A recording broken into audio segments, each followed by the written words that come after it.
वो प्लीज मान जाए ना। देखें अगले महीने वसीम भी आ रहे हैं, उनकी छुट्टियां अप्रूव हो गई हैं। और अगर अभी शादी ना हुई तो अगले साल तक वसीम नहीं आ पाएंगे। प्लीज मान जाए। बेटा, बात मेरे मानने या ना मानने की नहीं है।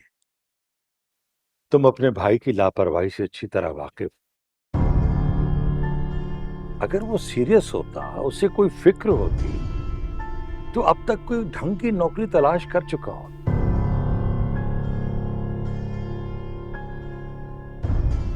मगर नहीं, मुझे लगता है कि उसे नौकरी में कोई इंटरेस्ट ही नहीं।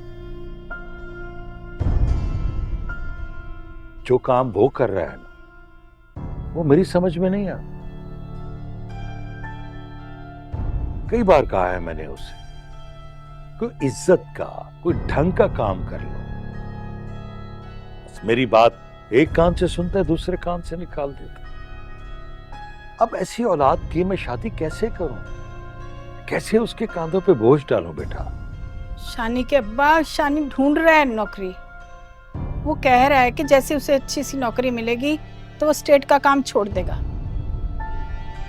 देखा अब्बू, अम्मी कह तो रही हैं कि शानी। तुम अपनी माँ की बातों में आ रही हो। शाहजहान की बिला वजह हिमायत कर करके इसने उसे बिगाड़ा है। तुम्हारी माँ तो हमेशा शाहजहान पे भरोसा करती और बाद में पछताती। पूछ लो, बैठिए सामने। अब्बू पहले की बात और थी।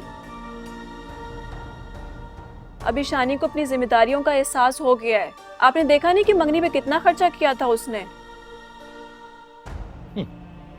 खर्चा? हराम का पैसा ऐसे ही बेदर्दी से खर्च होता है बेटा। अब्बू, शानी अरीबा से बहुत मोहब्बत करता है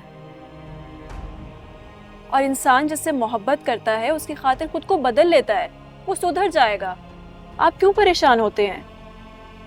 जब शानी अभी से अरीबा की इतनी ख्वाहिशें पूरी कर रहा है तो शादी के बाद भी अपने बीवी बच्चों की जिम्मेदारी उठा लेगा। अब्बू, आपको अरीबा और शानी की शादी एक न एक दिन तो करनी है ना, तो अभी क्यों नहीं? देखिए वसीम भी आ जाएंगे। प्लीज मेरी खुशी के लिए मान जाएं।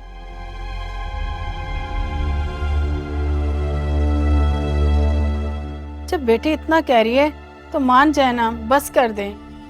और फिर जब लड़की वालों को शानी की नौकरी पे एतराज नहीं है तो ठीक है, आपको नहीं करनी शादी, आप ना करें। आप लोग चाहते ही नहीं कि वसीम यहाँ आए।